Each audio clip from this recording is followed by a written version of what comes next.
Sveiki! Mani sauc Raimunds, un šī multfilma būs par Pablo un Bruno, kuri izvēlas pilnīgi atšķirīgus ceļus, lai iegūtu savu neatkarīgu finansiālu stāvokli.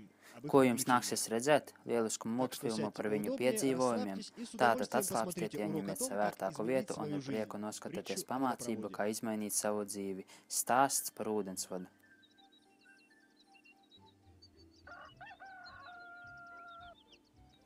Tālu, mazā ciematiņā, blakus lieliskai ielejai, dzīvoja divi draugi, Pablo un Bruno.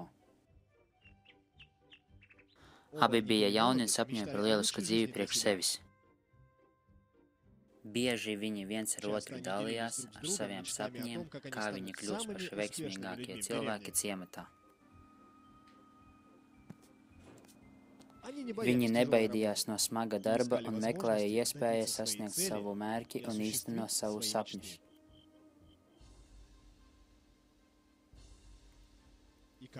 Un kādu dienu viņam šāda iespēja piedāvājās.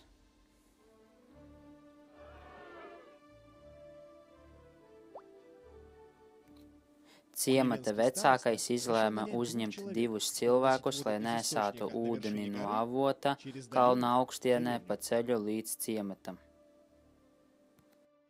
Samaksa par darbu bija atkarīga no piegādātā ūdens daudzuma ciematā. Bruno un Pablo ar prieku ķērās pie darba. Katru dienu no rīta līdz vakaram viņi nesāja ūdens paņus no ūdens avota uz ciematu.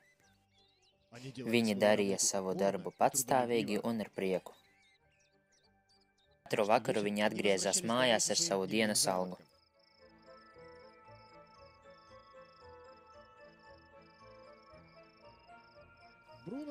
Bruno bija laimīgs ar savu darbu un par naudu, kuru viņš nopelnīja, viņš bija pārliecināts, ka šis darbs viņam palīdzēs īstenot savu sapni.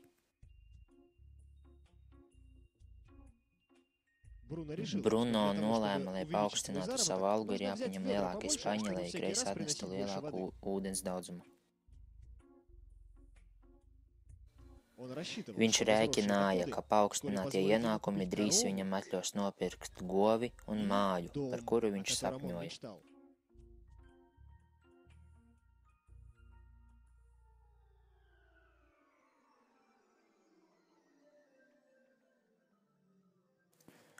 Bet Pablo nebija laimīgs. Katras dienas beigās viņam sāpēja mugura un rokas. Viņš jūtās piekusis. Pablo meklēja vienkāršāku veidu nopelnīt vairāk, un pēkšņi viņam galvā ienāca ideja, viņš iedomājās uzcelt ūdensvadu, lai piegādātu ūdeni no kalna avota uz ciematu. Šīs ūdens vads viņam ļautu piegādāt vairāk ūdens ciematā, nekā nesājot spaņus no avota un atpakaļ.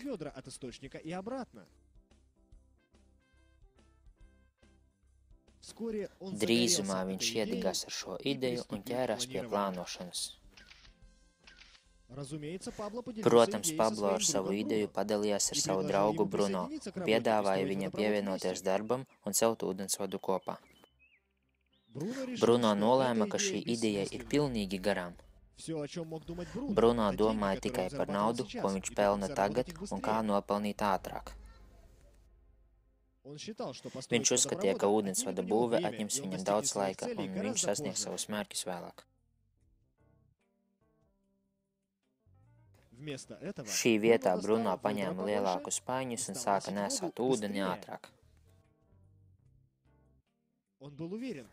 Viņš bija pārliecināts, ka šis veids viņam ļaus nopelnīt vairāk naudas. Pablo nolēma ūdensvadu būvēt vietnē. Viņš saprata, ka tas nebūs viegli un atņems daudz laika, kamēr ūdensvads tiks pabeigts. Pablo zināja, ka uz celtniecību viņam var aiziet vairāki gadi, bet atkoncentrējās viņš uz savu ideju. Katru dienu viņš strādāja nesāja ūdeni kā agrāk. Bet brīvdienās un brīvajā laikā viņš saspringti raka akmeņainu zemi un būvēja savu ūdensvadu. Pirmajā mēnesī viņam gandrīz nebija par ko palielīties. Bruno un ciemata iedzīvotāji smējās par viņu.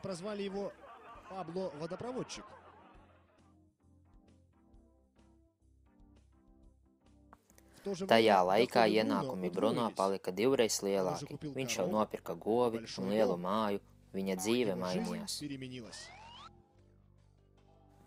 Tagad laiku pēc darba viņš pavadīja bārā, izbaudot to, ko viņam deva ar smago darbu nopelnītā nauda.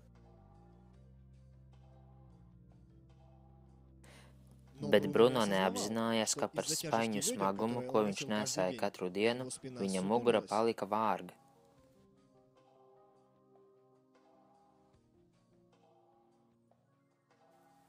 Seja sagruma, bet ķermenis novājinājās.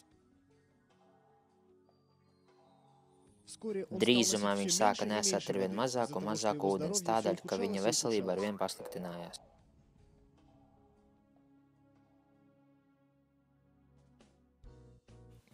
Mēnesis aiz mēneša strādāja Pablo, drīzumā pagāja gads un pēc tam vēl viens.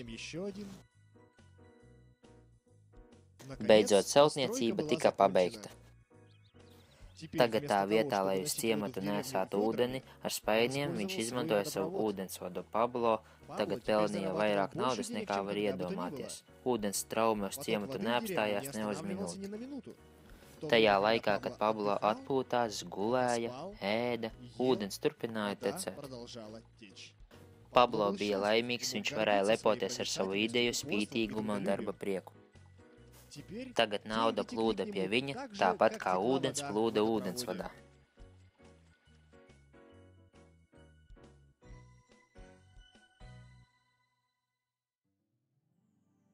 Stāsts par Bruno un Pablo, tas ir atspūgs reālajai dzīvei. Viņu darbs simbolizē to, ko parasti dara cilvēki, lai nopelnītu naudu. Bruno saņem naudu nesājot ūdeni spaiņos, viņš staigā turp un atpakaļ nesājot spaiņus no avota uz ciematu par maiņu pret naudu.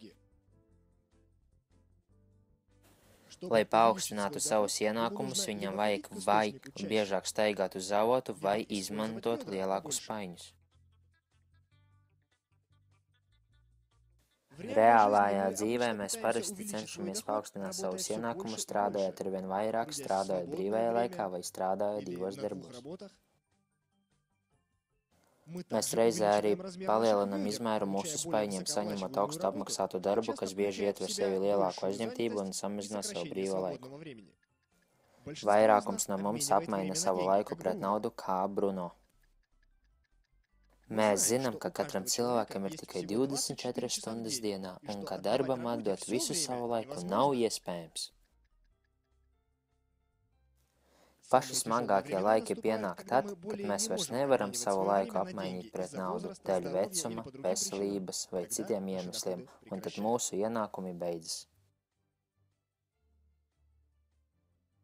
Tagad apskatīsim, ko darīja Pablo. Apspriežot gudri, Pablo nesāka apmainīt savu laiku pret ierobežotiem ienākumiem. Bet viņš izmantoja daļu savu laiku, lai uzceltu ūdensvadu. Viņš zināja, ka ūdensvads viņam nesīs patstāvīgus ienākumus, kamēr tecēs ūdens. Постоянный доход, который многократно умножил время, потраченное им на каждодневный труд. Pablo zināja, ka kādreiz viņš dēļ vecuma, veselības nevarēs mainīt savu laiku pret naudu.